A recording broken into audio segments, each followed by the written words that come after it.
The text that causes us to never see the moon with the same eye. The puzzle of the origin of the moon. The great French writer Victor Hugo once described the moon as, quote, the realm of dreams, the land of fantasy, end quote. In a strange way, its characterization also applies to scientists. It was believed that the moon is the space column of Rosetta at the archaeological level, the key to revealing the enigma of the origin of our solar system. They believed it before sending people there, but the evidence they were waiting for never came. The results of the space flights were disappointing. Instead of solving the problems, they added new problems. Thus, a new confusion prevailed in the scientific circles dealing with our moon, a confession with only one way out. Before humans were able to travel to the moon, the Earth's natural satellite already represented a number of problems for scientists, particularly to the problem of its origin. No researcher was able to answer with certainty.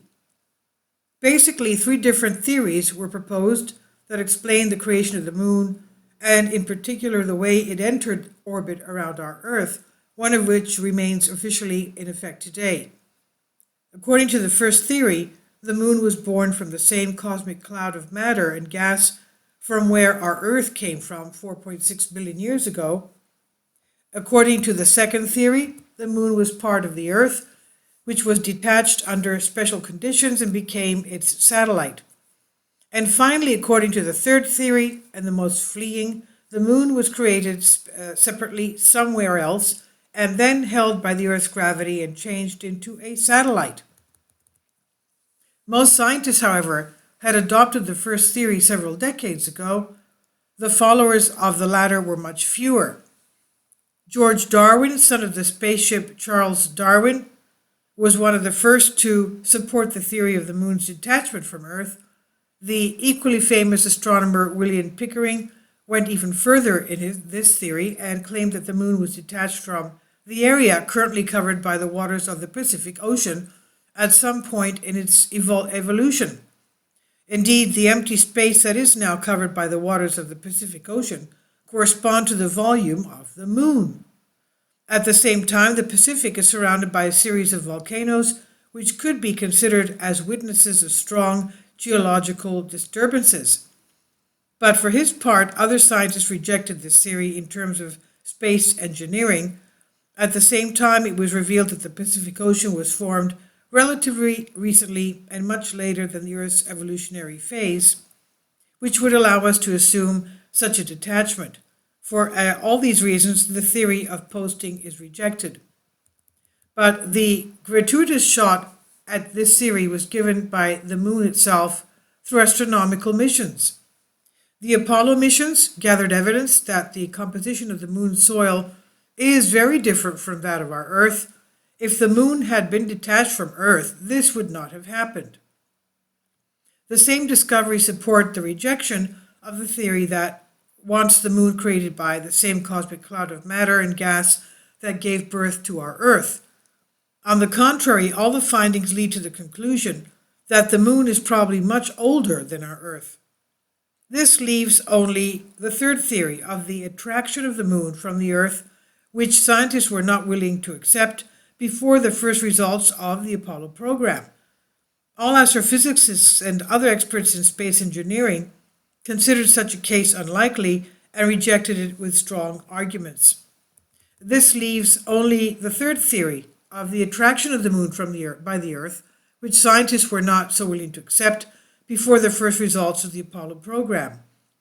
All astrophysicists and other experts in space engineering considered such a case unlikely and rejected it with strong arguments. But even in the unique case that under extremely rare circumstances, the Earth, with its relatively weak magnetic field compared to the volume of the moon, managed to hold it in an orbit around it, this famous orbit could not be as circular as we see it today. From the point of view of space engineering, such a thing is not possible. But from the point of view of astronomical observation, the impossible, quote-unquote, represents a common reality. So what theory could explain the impossible? None other than the one suggested by the two Soviet scientists.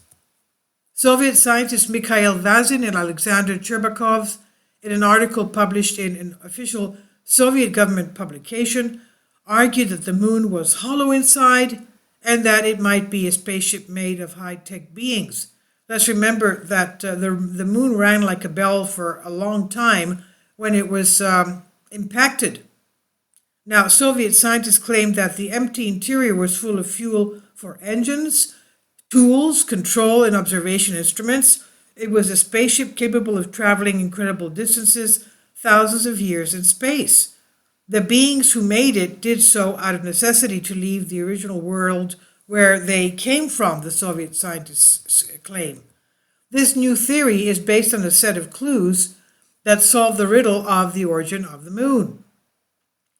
The moon has never been a part of the Earth from which it was detached, and this is evidenced from the composition of its interior and its exterior. The large density difference between them, 3.33 grams for the moon and 5.5 grams for the Earth, the 32-kilometer thick metal crust that exists well below the surface, and the composition of its soil, titanium, iron, and rare metals, show a planet completely different from ours. These data also prove that it was not formed by the same cloud of dust and gases that the Earth formed, since it does not have the same soil chemical composition as our Earth. It also ruled out that the moon orbited us, theory of attraction, since such a large body is impossible to orbit normal under such a small planet as Earth. In 1970 and 1971, the Apollo 13 and Apollo 14 missions, with a small amount of explosives, caused harmonic vibrations that lasted 3 hours and 30 minutes. Okay, so the moon rang like a bell for 3.5 hours. In addition to that, it wouldn't do that if it was full. It's not full, it's empty. In addition to the artificial vibrations caused by the humans onto the moon, vibrations were detected at a depth of 800 kilometers that did not exceed level 2 of the Richter scale. So they were a magnitude 2. They were perfectly harmonious, a phenomenon that confirms the view that the moon is hollow. These vibrations were repeated at regular intervals, once a month, and with the same intensity for a long time. NASA said of the incident, "Something strange is happening inside the moon to have this harmony with which we can tune our clocks. The chances of the moon being hollow are very high," they said. The New York Times reported in April 1976 that one of the 5 seismographs installed by Apollo 14 worked normally until March 1975 and then fell silent. The strange thing is that after a month of silence, it functioned normally again. What happened? Several years ago, in the late 1930s, Boats Groot Reber captured mysterious radio messages from the moon. Unfortunately, this episode was classified as secret and his publication was banned, but he managed to announce that the radio broadcast came from inside and not from the surface of the moon. Several amateur astronomers captured signals from the moon in 1934, 35, and 56 with their own radio telescopes. French author Robert Sarrou claimed that astronaut Al Warden was hearing a series of unexplained words as he walked on the moon. The enigmatic message said Mara or Lama, Rampi, Alardi, Didi, and Toar Esa Kun Salim. Whatever that means, that's what he heard. So the message so far remains untranslated. Well, Salim we know means peace. Shalom is Salim in Arabic, right? Mara, I don't know what that means, or Lama, Rampi, Alardi, Didi, and Tower Esa Kun Salim. Didi and Tower Esa Kun Salim. Well, the last word is definitely peace. This could be Aramaic. Maybe they didn't understand because they don't know Aramaic. If anybody knows Aramaic, please tell me what that means. Okay, so the message so far remains untranslated, but ancient traditions speak of a world hidden inside the moon. If one day ancient Greek texts fall into our hands, we will not only discover the language of the messages, but will confirm the identity of these hostile inhabitants of the moon who transmit messages of mass hysteria on over 100 frequencies for corresponding languages of the planet Earth. The influence of the moon on human feelings. From ancient times, the moon has been a source of poetic inspiration and an object of divine worship. In Egypt and Syria, it was worshipped as Astarte, from the Greek word astir, meaning who was a beautiful goddess. The Jews called her Astaroth, the queen of the heavens, and out of their habit of hating what they did not consider their own, they desecrated her. Now, the Greeks worshipped her as the goddess of the nightlight, Selene. In addition, the Kabbalistic mystical chief rabbis also know Lilith, that is, the metal dark dragon subsidiary spherical ship, satellite as the second flagship of the dragon star, which is constantly behind the moon. And posted to the bowels of the earth, Lilith cruise under their leader Tamil, and in synergy with the forces of Saturn, impersonate subterranean satanic forces of devil for the last 2,000 years. Now, the Romans worshipped her as Selene or Diana. Well, the Greeks call her Selene, meaning moon.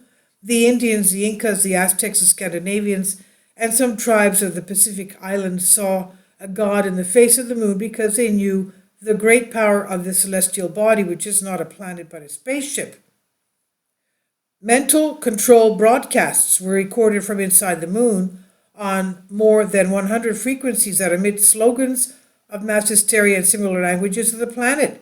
These slogans include commands for religion, political, social, economic, and cultural behaviors towards the nations of the earth.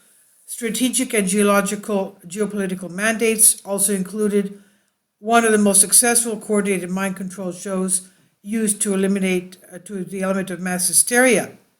Now, telepathic messages. Nature psychotronic radio television station of political brainwashing. The frequencies produced by the interior of the moon come from the conversations of beings. However, the shield of 32 kilometers of metal, titanium alloy, chromium, iron, nickel, yttrium, zirconium, molybdenum, ruthenium, palladium, although in theory it is a good conductor of sound waves, shows great absorption resulting only in the celestial body. Vibration frequencies from the operation of heavy mechanical installations inside. The communications between the moon and its vessels, as well as the vessels between them, give as a language of communication the birthplace of the Hebrew language, the Mongolian language. With complex syntax and increasing vocabulary, it's impossible to translate this volume of unknown vocabulary. We assume that they are technical terms and generalized concepts that are missing from the current Mongolian vocabulary because the knowledge and intelligence of the earthlings who used this language did not allow their understanding. So the above radio communications were recorded in three forms of transmission: one-dimensional linear transmission corresponding to our own radio broadcasts, and three-dimensional volumetric transmission corresponding to non-terrestrial technology, configured holographic receivers driven by an antenna. The above means that the lunar vessels and the moon have transmitters for communication between them and receivers of stereoscopic technology. Such third-class broadcasts have been recorded in audiovisual dialogues between the moon's internal crews and crews from outside vessels. The comparison and correspondence of the words, sounds that accompany the emission of stereoscopic emissions with the images, enable the linguistics of OEA to interpret so far 30% of the total vocabulary used by the crews of all specialities in interior of the moon. The remaining 70% is at most understandable, not as specific vocabulary, but as a stereotypical phraseology that corresponds to certain actions, intentions, moods, interventions, etc., observed in the emitted images. And suddenly, without any justification, December 12, 1996, NASA announces on television media there can be life on the moon. Note, water has already been detected on the moon. And the entire article of the Soviet academies are here in the link. But 2 points that need attention are the ones pointed out by the Russian academics, namely the usual hardness of the crust with internally strong metals such as zirconium and titanium in unusually large quantities. On Earth, these are very expensive, super durable metals that use the construction of spaceships, which make the cortex or outer shell chest almost impenetrable, and also creates the phenomenon of craters where in the center you can stand and see the horizon around you normally. That is, the crust chest is so hard that no noticeable puddle is created in the impact of the meteorite set created the craters on the moon. So where did the moon come from? Quote, "This is the biggest enigma," end quote, admits the official NASA text, but also scientists around the world, despite efforts, observations, sampling, and calculations. Still a mystery. The truth is that to date, scientists have not been able to incorporate into a new theory all the strange and contradictory data they've gathered about the moon. No one managed to find the thread of Ariadne to get out of the labyrinth of contradictory signs about the moon. None except the 2 Soviet scientists whose theory was characterized as seems at first sight crazy. However, as we'll see, all the evidence leads us to the conclusion that the moon came from some other distant region of the universe. And one scientist who made this hypothesis before the start of the Apollo program was Dr. Harold Urey, Nobel laureate, and this is what he said in 1960. It is natural for material exchanges to take place between 2 neighboring bodies, which will lead to the significant difference in density. But this difference would be justified if low-density materials were concentrated in the large body of Earth and high-density materials in the small moon. But I'm afraid that will not be long before we find out that the exact opposite is happening, end quote. Urey predicted that the findings on the moon would arouse human admiration because it is a celestial body that comes from a different Earth. In his words, quote, "Exploring the moon will be more interesting than that of Mars or Venus," end quote. If the Soviet theory is correct, then they are very interesting things on and inside the moon. Dr. Robert Brett, a NASA scientist, wrote in his notes, "Everything we know about space leads us to the ridiculous conclusion that the moon cannot exist. All the theories we have adopted in the past have weaknesses compared to the new knowledge we have acquired. The chemical composition of the lunar soil, according to the samples we now have in our hands, is very different from that of our Earth's crust. This finding in itself rejects the posting theory, but at the same time he rejects the theory of the formation of the moon from the same cloud of matter and gases that gave birth to our Earth. On the other hand, the theory of attraction presents problems in terms of space engineering, and that is why it's easier to prove the non-existence of the moon despite its existence. The moon simply should not exist," end quote. John Wilford, We Took to the Moon, 1971. Dr. William Hartman of the Arizona Institute of Planetary Sciences writes in Astronomy, quote, "After the results of the Apollo program flights, all the old theories were blown up. For this reason, many scientists have suggested the funny conclusion that the moon cannot exist, since no one could justify its origins and presence." So these are many modern scientists who consider the moon a whim of nature. Why is that? Because according to all cosmic laws, the moon should not be in orbit, and even circular around the Earth. But how did prominent scientists such as Isaac Asimov, for example, come to this conclusion? Simply because the moon is disproportionately large for Earth's satellite. Its volume represents a quarter of the volume of Earth, and proportionately it is the largest satellite of the solar system. Ganymede, for example, which is larger than the moon, represents only 1/27th of the volume of Jupiter, which revolves around it, but not in a circular orbit. The strangeness of our moon does not stop here. Apart from its disproportionately large size, it's also located at an abnormally long distance from Earth. The famous writer and scientist Isaac Asimov clearly asks the question, why is the moon so far away? Because it is too far away to be a true satellite of the Earth.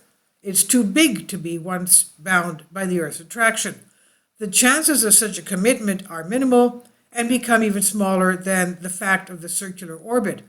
Isaac Asimov, and Astronomy, 1974. Most scientists agree with these observations, but on the other hand, they are not able to give an explanation. As a natural celestial body, it cannot justify either its size or its orbit.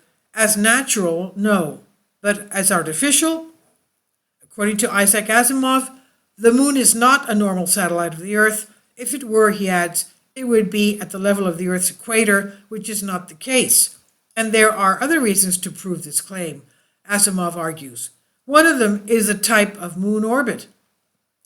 He says, the sun attracts the moon with twice the force of the Earth. The disproportion of the sun's attraction to that of the Earth should have detached the moon from its position. And yet, this does not happen for basic unexplained reasons.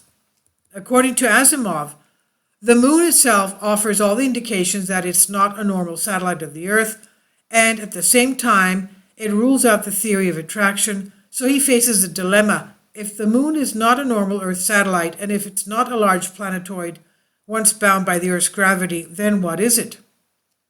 Asimov is trying to solve the problem, arguing that the moon is ultimately an independent planet, but all the information gathered by the American and Soviet missions also rules out the possibility of a dual planet. At the same time, the same sources offer the indication that the moon is much older than our Earth. In this case, we must discover its origin. So we go back to the theory of attraction. But this theory has already been rejected for specific astrophysical reasons and space engineering. Thus we end up in an endless vicious circle of scientific theories. Apart from the other mechanical reasons against the case of attraction, there is also the fact of the circular and absolutely enigmatic orbit of our satellite. Astronomical coincidences? Looking at the Earth, the apparent disks of the Sun and Moon seem to be the same size. Of course, their apparent sizes depend on their actual size and distance they maintain from the Earth. The actual diameter of the Moon is only 3,456 kilometers, while the Sun reaches 1,353,600 kilometers. In other words, the actual diameter of the Sun is about 400 times larger than that of the Moon. The mathematical relation of the diameters of the two bodies is therefore 1/400th. The average distance of the Sun from the Earth is 148,800,000 kilometers, while the Moon is only 400,000 kilometers away from here, our Earth. The strange thing is that the mathematical relationship between the two distances is again 1/400th. So since the relationship between distance and size is the same, the apparent size of the two bodies is also the same, and the tiny moon appears to be equal to our Sun. This relationship becomes even more important in the case of a total eclipse. Isaac Asimov wrote a remark about the phenomenon which he describes as a quote-unquote coincidence. In his book Space, Time, and Other Things, 1965, he notes, the most striking element of the total eclipse is the fact that the moon's disk covers exactly the solar disk, and during the eclipse the sun disappears completely. The Earth darkens and the stars are visible. The only thing that can be seen from the sun is its crown, in other words, the few points of its circumference from where flames spring. But the continuation of the text is disappointing because, according to Asimov, this astonishing equation of the apparent magnitude is an impressive coincidence, which happens here and nowhere else in the entire solar system. So, is such an apparent equation of the solar and lunar disk a coincidence? But the probability of such a coincidence is literally astronomical. This quote-unquote coincidence is so provocative that it screams in itself that it is not a coincidence. And thanks to the spaceship theory, both this coincidence and all other oddities we noticed in the moon's behavior lead us to the conclusion that our satellite did not accidentally enter the position we see today. On the other hand, if the spaceship moon theory is accepted, all the problems mentioned so far disappear. If logical extraterrestrial beings place the moon in orbit around the Earth in the position we see it for purely their own reasons, there is no longer any question about the problematic position of the moon since it was placed there. One of the physicists of the University of Midwest who took seriously the theory of the two Soviet scientists, Mikhail Vazin and Alexander Sherbakov, note the OEA mentions them, and decided to study it from every point of view, expressed the following thought regarding the position of the moon. Quote, one would say that the aliens place the moon in the position we all know just to tell people that the moon is more than just a satellite. It is a son of the night, end quote.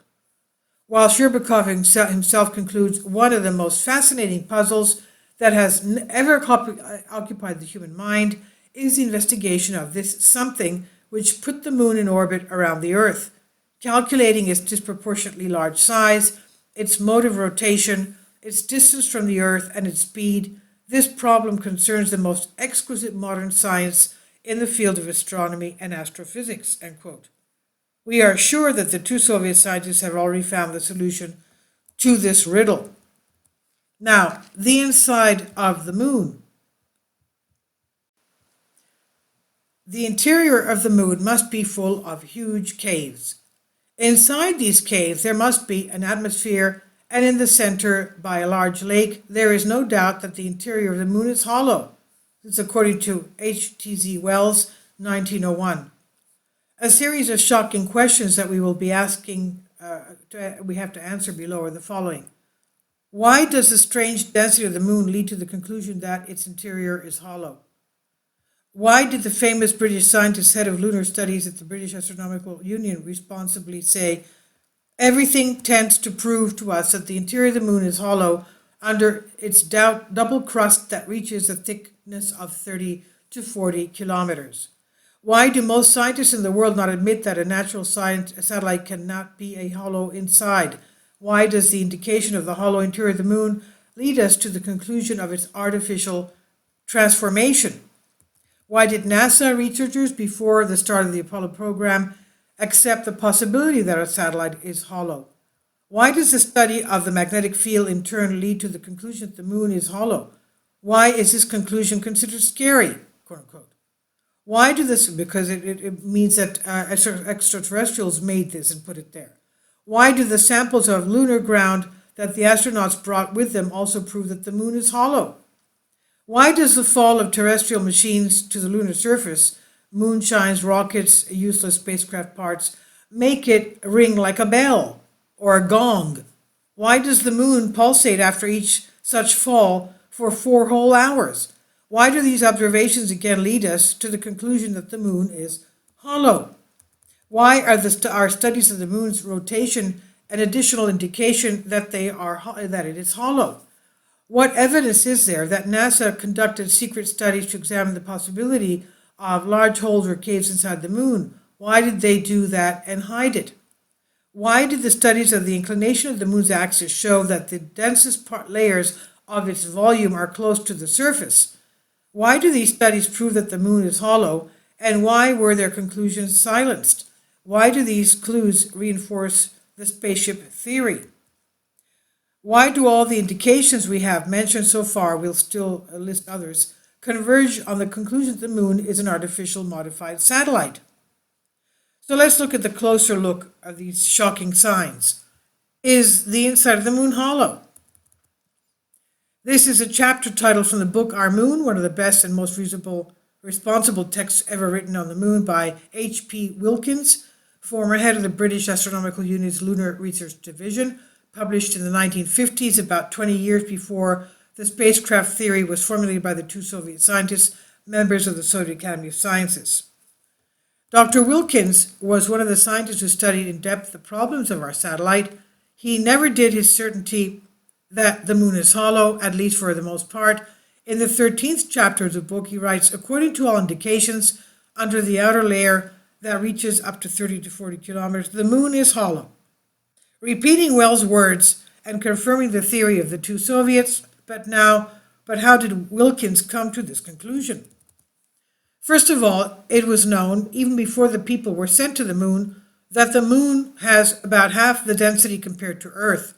Indeed, compared to our Earth, the moon exhibits only 60 plus of its density, percent of its density, which means that 1 cubic meter of material from the surface of our satellite weighs about 40% less than 1 cubic meter of our Earth's soil. And why is that?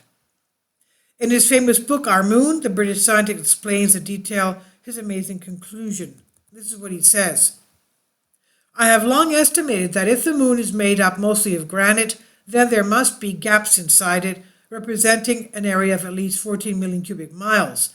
According to Wilkins, the moon must be full of caves and huge internal voids. He said, however, it is excluded that it contains mostly of granite.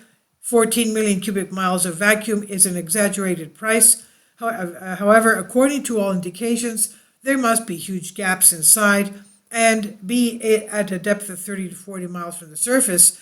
Nothing excludes the fact that the caves are connected to each other, as well as to the surface with large corridors and comfortable entrances. Then we'll see again the talk of the entrances of the empty interiors. And Wilkin continues, he says, without going into the fictional exaggeration of H.G. Wells, who imagined a particular tribe, the Selenites, living in these caves and working inside them, we can predict a future exploration of the caves and all their inner voids of the moon will reveal many interesting things. The interesting things that Wilkins mentions are samples of alien civilization, according to the theory of the two Soviet scientists, because other indications are confirmed that the interior of the moon is hollow, then our satellite must be a huge spaceship. And there are quite a few scientists, especially astronomers, who agree to this point. But the process of evolution of celestial bodies is now known. Consequently, no astronomer can now admit the existence of a hollow body thus created by nature. If the body is hollow, then it has undergone some technical treatment. Even the conversation, in our opinion, famous Cornell University scientist Carl Sagan agrees. A few years ago, since 1979, Dr. Sagan worked with a Soviet colleague, a member of the Soviet Academy of Sciences, Dr. Joseph Shklovsky, for writing an astronomical trilogy. Dr. Shklovsky admitted in the early 1960s that Mars satellites were hollow inside and that it was therefore likely to be ancient space stations. Okay? Now, Carl Sagan agreed with him, saying a normal satellite cannot be hollow inside. So we see that directly or indirectly, even the most famous astronomers of our time admit the reasoning that if the moon is hollow inside, then it is an artificial or artificially modified celestial body. But this assumption brings us back to the Vazin-Sherbakov theory. According to the density studies carried out by the two Soviet scientists, all indications are that the moon is probably hollow. And they note, quote, it goes without saying that the construction of an artificial satellite requires a vacuum inside it. In this case, we are in front of an ancient spaceship whose empty interior space was full of fuel to power its engines, end quote. Vazin and Sherbakov emphasize that just studying the density of the moon is enough to indicate that it is hollow inside. Quote, why is there such a significant difference in specific gravity between Earth and the moon? There is only one solution to the problem, the hollow moon. Since the moon is 3,460 kilometers in diameter, this means that it is a hollow sphere with very thin walls. In 1959, Professor Joseph Shklovsky expressed the same view about the two satellites of Mars. He argued after the relevant density studies that they must be hollow and therefore artificial. Shklovsky later reconsidered his view that Mars satellites may not be hollow. But there are significant scientific evidence that the moon is hollow and therefore a spaceship. The strange thing is that NASA scientists, long before the realization of the Apollo program, had such an indication in their hands. Studies of the moon's motion indicate that its interior is hollow. This discovery finally convinced me that the theory of the two Soviet scientists is not as crazy as it is initially seems. Why, I have to admit that at first the argument of the two Soviets did not seem convincing to me. At first I considered the remarks to be coincidental rather than indicative. I liked their idea as a basis for a science fiction novel, which I even started writing, but I could not take it seriously from the beginning. At one point I came across Walter Sullivan's book, The American Race to the Moon, 1962. The book, with a subtle subtitle, The History of the Apollo Program, represents a collection of scientific articles about the moon and the preparation of the space program that would follow. In this fantastic book, I studied the analysis of Dr. Gordon Mcdonald on the movement of the moon, in which he wrote, quote, according to the relevant analysis of the moon's motion carried out by the distinguished NASA scientific collaborator, there are indications that our satellite is hollow, end quote. Of course, as Walter Sullivan comment informs us, Dr. Mcdonald did not want to finally accept the very conclusion of his study that the moon is hollow. This distinguished astronomer immediately understood the contradiction contained in his conclusion, since according to the given astronomical knowledge, there can be no normal satellite without a nucleus and with huge empty spaces inside it. And Sullivan adds, Dr. Mcdonald preferred to assume that there was something wrong with the indications or calculations, but the magazine Astronautics, February 1962, Mcdonald himself explains why he rejected the case of the hollow moon, saying the conclusion is not logical, and therefore there must be errors in either the observations or the detailed calculations. In other words, they didn't want to accept the fact that it was a spaceship, that was created or manufactured, put together by extraterrestrials. So Dr. Mcdonald, instead of acknowledging the conclusion of his study, preferred to look for computational errors. When I read about the amazing conclusion of Dr. Mcdonald, I was shocked. A completely provocative thought began to haunt me. Are the two Soviet scientists finally right? Is the moon really hollow and therefore a huge spaceship? Dr. Solomon of the Massachusetts Institute of Technology, MIT, argues that a detailed study of the moon's gravitational field provides a number of indicators that the moon's interior is empty. Dr. Solomon published a study in the journal Moon and concludes this. Orbiter's mission to orbit the moon significantly enriched our knowledge of the satellite's magnetic field. This knowledge leads us to the frightening possibility that the moon is hollow, end quote. Scary. Why? Because quite empty. If the moon is really hollow, it means that someone dug it, but it means someone cannot be other than a race of extraterrestrial intelligent and super civilized beings who dug the bowels of the moon to transform it into a huge spaceship. Without a doubt, if the theory of the two Soviets proves to be correct, then its proof will be the greatest discovery of the human race and world history. Then we go into the density of the moonly rocks. As we saw long before the start of the Apollo program, scientists knew based on studies, calculations, and data brought to them by artificial satellites that the abnormal density of the lunar volume was an indication that the interior of the moon is empty. Additional evidence for this finding was proved by the study of soil samples from the surface of the moon. Thanks to the 6 manned flights up to the surface of the moon, about 400 kilos of lunar rock were finally collected. I knew that the study of these rocks would lead to the determination of the density of the lunar soil, but also of the moon as a whole. I searched a lot to find the results of these studies. Ordinary rocks on the Earth's surface have a density of 2.7, 2.8. Consequently, the rocks of the moon should have much lower density, but this is not the case. But if the outer rocks of the moon are so dense, how is the low density index of our entire satellite justified? Only in one way.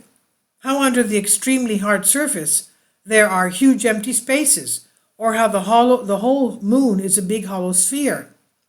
It was indeed another confirmation of the previous findings. Hard on the surface, empty on the inside. The moon is indeed a hollow sphere. And despite the fact that no official announcements have ever been made about the density of the lunar rocks, veteran science author Richard Lewis, who is well known to NASA leaders, has managed to gather some information about the density of celestial bodies. In his book, The Journeys of Apollo Program, 1976, he notes that rock samples brought to Earth by Apollo 11 and 12 spacecraft proved to be denser than Earth. As we ask the question, how can this be? Assuming that the moon is a solid body according to classical theories, how is it possible the density index of lunar rocks is higher than the average density index of Earth rocks? How can this be when all the astronomies of the world assured us that the moon as a whole has half the density of the Earth? There is only one way to explain the phenomenon. Inside the moon there must be huge empty spaces that balance the high density of the outer layers. The chemical finding leads us to an infallible mathematical reasoning, and his conclusion is confirmed by the existing data. And I'll close this short tour with the following shocking excerpts that confirm the OEA. The moon lights like a huge, lights like a huge hollow, it rings like a huge hollow bell. Another group of indication comes from inside of the moon itself. Thanks to scientific instrument, NASA scientists have been able to learn a lot about the interior of the moon. Scientific observation stations were placed on its surface. Their instruments included hypersensitive seismographs. The first station of its kind was installed by the astronauts of Apollo 11 spacecraft in the Sea of Serenity, and the second by the crew of Apollo in the Sea of Storms. The seismographs used at these stations were so sensitive that they could even record the steps of astronauts on the ground of the moon. To study the interior of the moon, the astronauts of Apollo 12 spacecraft performed a seismic experiment. After the observation station was set up, a seismograph was set up which, connected to a transmitter, retransmitted its recordings both to the main spacecraft, which was orbiting the moon, and to the Earth space stations. When the astronauts, after completing their work, climbed to the moon and returned to the spacecraft, and as soon as they secured their return, they released the moon and let it fall. They released this to the moon, let it fall with momentum on the surface of the moon. In other words, they caused an artificial earthquake. The pulsating vibrations from the collision on the moon with the ground of the moon were recorded by the seismograph. The experiment was a complete success, but from then on, the headaches of Earth scientists began. The latter noticed in amazement that the vibrations caused by the collision gradually increased and reached their peak and then slowly went out. The period of the various phases was impressive and unthinkable, since something like this was not observed for 8 whole minutes to reach the peak, while to stop completely it took an entire hour. In fact, it was reported that the imperceptible vibrations continued even after the interval of 1 hour. The moon collided with the lunar ground at the distance of about lunar orbiter collided with the lunar ground at a distance of about 65 kilometers from the seismograph, and the latter's recording made a great impression on scientists because they had never noticed anything like this on Earth. The collision occurred at 4:15 a.m. Greenwich Mean Time, November 20th, 1969. At 4:30 a.m., a televised discussion of the result of the mission was scheduled with NASA scientists. The seismologists of the latter, as soon as they arrived at the TV station from their laboratories, informed the public that the moon was still echoing, was still ringing. Ahead of NASA's seismological service, the head of it, Maurice Eugene, confessed that he did not know the reason for the strange seismic behavior of the moon. Eugene said, "I prefer not to go into explanations at this time. It's best to check other items first. All I can say for the time being is that a simple ringing of a church bell rings for about 30 minutes. And yet the moon's resonating for 60 minutes or more, something that Eugene could not have predicted when he made the above statement." For his part, Frank Press of Massachusetts Institute of Technology was clear. This is what he said. "It has often been proven that anyone who is in a hurry to talk about such issues usually makes mistakes. However, I can reasonably state that at this time that none of us have ever observed anything similar in the seismic observations made on Earth. The seismic experiment which we performed a while ago on the moon brought completely unexpected results. None of us expected the vibration to last more than 30 minutes, and yet it continues and may exceed in time. This is a new shocking discovery regarding the nature of the moon, and I confess that my colleagues and I did not expect it." End quote. So at this time we must observe that the strange seismological behavior of the moon is again wonderfully justified by its optical theory of Vazin and Shcherbakov. If the interior of the moon is empty, and if this vacuum is surrounded by a huge metal crust, which is several kilometers below the surface of the moon, then the vibrations caused by the fall of the lunar orbiter on the moon are equivalent to hitting the surface of a large metal bell. The vibrations that would cause this blow would last more than half an hour, as it already happened. Of course, the scientists proposed various theories, but none of them offer satisfactory explanations. Dr. Press from MIT was one of the first to offer an explanation. He assumed that the moonshine, or that is the lunar orbiter, hit the lips of the cliff and that the vibrations were nothing more than the rocks and stones that were swept into the abyss. Of course, this explanation does not correspond perfectly to the seismic recording. The latter showed an exacerbation of 8 minutes after the collision and then weakening at the steady rate. It took 20 whole minutes for the vibration waves to fall below half the burst. But they keep recording for another hour, so we cannot talk about rocks that flow into the abyss from the edge of a cliff. Another scientist claimed that the impact on the moon shook high stones and soil, which took about an hour to fall again. A third assumed that the whole commotion was caused by the moon. Quote, like an empty metal sphere, it fell with the lunar orbiter fell with the momentum on the surface and began to bounce left and right for an entire hour until it finally landed on the lunar ground, since the lunar gravity is very small. The Scientific News of November 1969, however, rejected all these explanations. Quote, none of the theories proposed by the various scientists can meet the seismograph recordings, which we admit are very impressive, end quote. After the exciting Apollo 12 experiment, seismologists and other scientists eagerly waited for the next one. Indeed, the third floor of the spacecraft came out of orbit around the Earth, and with a remote control command turned to the moon, and it fell to the ground. It was equivalent to the explosion of 11 tons of TNT. It fell about 139 kilometers from the point where the Apollo 12 seismographs were located. This time, the duration of the vibration was much longer, 3.5 whole hours, or rather 3 hours and 20 minutes to be exact. According to seismic information, the vibrations did not reach a depth of more than 30 to 35 kilometers inside the moon. Again, the scientists were amazed. They sought theories to explain the phenomenon, but none could satisfy them. On the contrary, the phenomenon is perfectly normal from the point of view of Soviet theory. If you repeat the experiment with a large metal sphere hollow inside it, you will find that it will behave just like the moon. So despite all the research, academic scientists cannot admit that the moon is hollow inside, or at least in its center. Most insist, despite seismological evidence, that the moon's core is a solid mass. If the Soviet theory is true, then inside the moon there are huge empty spaces housing all kinds of facilities, but proofs are needed to confirm this theory. Seismic evidence is not enough to convince academic scientists, it seems. The problem, well, obviously they need evidence. The problem with seismographs placed on the moon by astronauts is that they are relatively close to each other. For this reason, their indications cannot conclusively prove that there are gaps inside the moon. The short distance confuses the primary with the secondary waves of the vibrations, and thus the positive conclusions are excluded. If the center of the moon is hollow, then the primary waves, the P waves, will go out there, and the S waves, the secondary ones, will circle the outer surface. The time difference between the recording of the two types of waves will be the decisive answer to the question whether the moon is hollow or not. At the same time, other questions arise.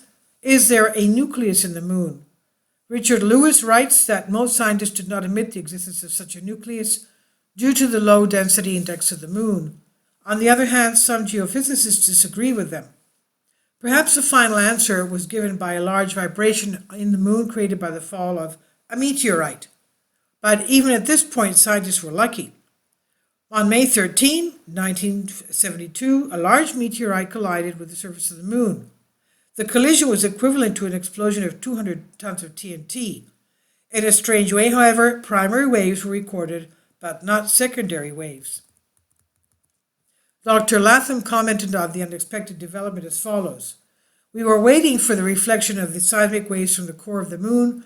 That did not happen, though. Scientists ignored the reason. Why? Is it because there is no nucleus in the moon, as claimed by Dr. Yuriv? Or is it because the moon is hollow, as the two Soviet scientists say? So the seismic waves were absorbed by the soft layers of mass at the center of the moon, so we do not observe the reflection, Yuri said. But the same thing would happen if the moon is hollow. How will the difference be found? Do all the difficulties start from the fact that the moon is not a normal satellite? According to Irvin Mitchelson in his book The Man on the Moon, 1969, the strange thing about the moon is that while we have known the details of its rotational motion for 3 centuries, we have never been able to count the moments of inertia. For this reason, so we must not forget that if the moon is really a spaceship, then it must hide inside all kinds of artificial structures. Consequently, seismic and reflective waves will never be recorded with absolute clarity, and as we've seen, this is exactly what's happening. The inertia parameter of the body, which is very important for understanding the distribution of material inside the moon, was calculated in an order of 0.6, which proves that the body is hollow. Subsequent studies, however, led to confusion, as they did not want to admit this truth. But again, we note that a number of artificial structures inside have the ability to confuse the indications and calculations. This is a very long